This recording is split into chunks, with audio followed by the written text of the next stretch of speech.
இப்பப்பா நம்ம வந்து முடக்கத்தான்ல நம்ம வந்து சூப்பு செய்ய போறோம். முடக்கத்தான் இலை வந்துப்பா நல்ல உங்களுக்கு வந்து இடுப்பு வலி, முட்டி வலி இதுகளுக்கெல்லாம் நல்ல உங்களுக்கு வலிக்கு நல்ல நிவாரணியுடைய இது வந்து இது இலைப்பா.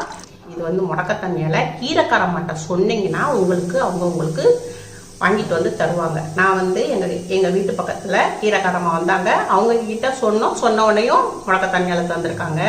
இதை வந்து நம்ம நல்லா ஒரு கொடி மாதிரி வரும்பா. அது அந்த இதோடைய இது வந்து கொடி மாதிரி இருக்கும். நல்லா ஃபுல்லாக அந்த வெறும் இலையா நல்லா ஆஞ்சி எடுத்துக்கிறணும். இப்படி ஆஞ்சி எடுத்துக்கிறணும். நல்லா ஆஞ்சி எடுத்துட்டு நான் அம்மா களி வச்சிருக்கேன், நல்லா வாஷ் பண்ணி வச்சிருக்கேன். முடக்கத்தான் இல்லைப்பா, நல்லா வந்து மூட்டுக்கு எலும்புக்கு நல்ல இடுப்பு வலி உள்ளவங்க, மூட்டு வலி உள்ளவங்க இவங்களுக்குலாம் ரொம்ப ரொம்ப நல்ல மருத்துவ குணம் நிறைஞ்சது முடக்கத்தான் இலைப்பா.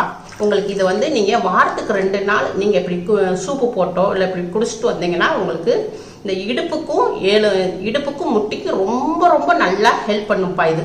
இப்போ நான் ஒரு கல் வச்சிருக்கேன்ப்பா. இப்போ இதில் வந்து ஒரு 1/4 ஸ்பூனு மிளகு போட்டுக்கிடுவோம், 1/4 ஸ்பூனு சீரகம் போட்டுக்கிடுவோம். இதை நல்லா நுணுக்கிக்கிடுவோம். கேஸ் ஆன் பண்ணியிருக்கோம். ஒரு குக்கர் வச்சுருக்கோம். ஒரு 7 பூண்டு போட்டுக்குருவோம். நல்லா உரிச்சிட்டு 7 பூண்டு போட்டுக்குவோம். பூண்டு வந்துப்பா நல்ல ஜீரண சக்தியை கொடுக்கும், ப்ரெஷருக்கு ரொம்ப நல்லது பூண்டு. ஒரு 10 சின்ன வெங்காயம் சேர்த்துக்குருவோம்ப்பா. சின்ன வெங்காயம் வெயிட் லாஸுக்கு ரொம்ப ரொம்ப நல்லது. இது நல்ல உடம்புக்கும் நல்லா குளிர்ச்சி தரும். நம்ம நுணுக்கி வச்சிருந்த மிளகையும் சீரகத்தையும் இதில் போட்டுக்குருவோம். இப்போ நம்ம ஒரு பிடி முடக்கத்தான் கீரை இதையும் இதில் போட்டுக்குவோம். 1 கப்பு தண்ணி ஊற்றிக்குவோம்ப்பா. பொடியான தக்காளி 2 தக்காளி, மீடியமான தக்காளி இருந்துச்சுன்னா நீங்கள் 1 தக்காளி போட்டுக்கோங்க. இது கொஞ்சம் தக்காளி ரொம்ப சின்னதாக இருக்குது. இப்போ தக்காளியை நறுக்கி போட்டுக்கிட்டோம். கொஞ்சம் மஞ்சப்பொடி போட்டு கொடுப்போம். தனியாப்பா இது. இப்போ தனியா வந்து நான் மிக்சியில் போட்டு கொஞ்சம் 1-2 நான் திரிச்சு வச்சுருக்கேன். வீட்டில் எப்போயும் இருக்கும் அம்மா வீட்டில், அதனால இது 1 ஸ்பூன் போட்டுக்குவோம். இப்போ நம்ம இதை வந்து மிக்ஸ் பண்ணிக்கிடுவோம். இது வந்து ஒரு 10 நிமிஷத்து வேலை தான்ப்பா. நீங்கள் ஒரு கட்டு கீரை வாங்கி நீங்கள் நல்லா இலையை மட்டும் நல்லா ஆஞ்சு வச்சுக்கிட்டிங்கன்னா 1 வாரம் வரை உங்களுக்கு ஃப்ரிட்ஜில் கெட்டே போகாது. ஒரு பிளாஸ்டிக் பேப்பரில் போட்டு நல்லா வச்சுக்கிட்டிங்கன்னா உங்களுக்கு 1 வாரம் வரையும் இந்த முடக்கத்தான் இலை வந்து கெட்டே போகாது. அப்படியே ஃப்ரெஷ்ஷாக தான் இருக்கும். அம்மா அப்போ வந்து நான் வாங்கி வச்சுருப்பேன். எப்போ தேவைப்படுதோ அப்போ தோசை மாவு போட்டுக்கலாம், சப்பாத்தி மாவு போட்டுக்கலாம். இந்த கீரையை வந்து அடித்து நம்ம அதில் போட்டோம்னா நம்மளுக்கு இதாக இருக்கும். அதே மாதிரி சூப் வச்சுக்கலாம்.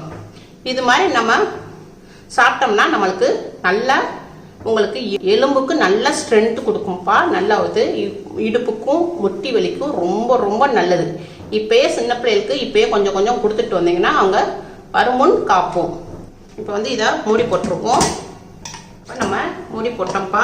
இப்போ 4 விசில் விடுவோம். இதை நல்லா 4 விசில் விட்டாக்கா எல்லாமே உங்களுக்கு வெங்காயம் வெள்ளைப்பூடு எல்லாம் நல்லா மசிஞ்சிரும். கீரை எல்லாமே நல்லா மசிஞ்சிரும். ஒரு 4 விசில் விட்டு நம்ம ஆஃப் பண்ணுவோம். நல்லா விசில் அடங்கிடுச்சு. 4 விசில் விட்டுருக்கோம். இப்போ ஓப்பன் பண்ணிக்கிறோம். இப்போப்பா நல்லா விசில் விட்டுருச்சு பாருங்க. வெங்காயம் நல்லா வெள்ளைப்பூடெல்லாம் நல்லா வெந்துருச்சு. வந்து நல்லா உங்கள்கிட்ட இப்படி ஒரு இது இருந்துச்சுன்னா நல்லா மசிச்சு விட்டுக்கோங்க. கரண்டி வச்சாலும் சரி, இல்லை இப்படி இருந்தாலும் சரி, நல்லா மசிச்சு விட்டுருங்க. வெங்காயம் வெள்ளைப்பூடு எல்லாம் நல்லா மசிஞ்சிரும். இப்படி நம்ம எல்லாம் ஓப்பன் பண்ண உடனேப்பா இந்த நம்ம வெள்ளைப்பூடு வெங்காயம் கீரை முடக்கத்தானுடைய கீரை அப்படியே கமன்னு நல்ல ஒரு மணம்பா. இப்போ இதை நல்லா மசிச்சு விட்டுட்டோம். இப்போ எல்லாமே கீரையில் உள்ள சத்து எல்லாமே இந்த சூப்பில் நல்லா இறங்கிடுச்சு. இப்போ நம்ம அந்த ஒரு பவுல் வச்சுருக்கோம். இந்த பவுலில் நம்ம நிறுத்துக்கிறோம். ஸ்பூனை வச்சு நல்லா இதை கிண்டினோம்னா சக்கை மேலே நின்றுக்கிறோம்.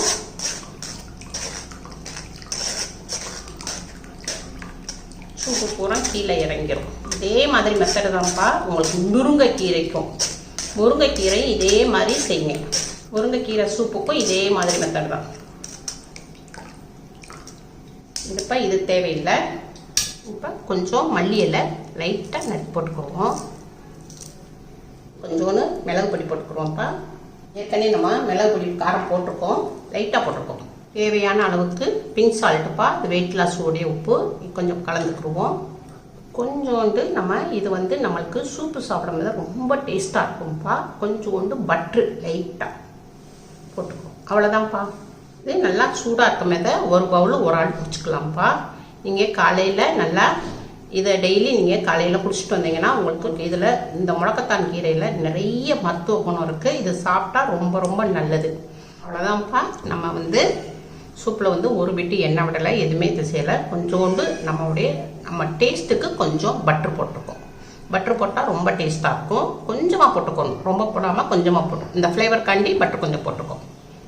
அவ்வளோதான்ப்பா. முடக்கத்தான் சூப்பு ரெடி ஆயிடுச்சு. எல்லாருமே சாப்பிட்லாம்ப்பா. எல்லாருமே இதை சூப்பு குடிச்சிட்டு வரலாம். குடிச்சிட்டு வந்தால் நம்மளுக்கு உடம்புக்கு ரொம்ப ரொம்ப நல்லது. ரொம்ப டேஸ்ட்டாக இருக்குது. ரொம்ப நல்ல ஹெல்த்தியான சூப்புப்பா. இப்படி செஞ்சு பாருங்கள். அம்மாவுக்கு லைக் பண்ணுங்கள், ஷேர் பண்ணுங்கள், சப்ஸ்கிரைப் பண்ணுங்கள்.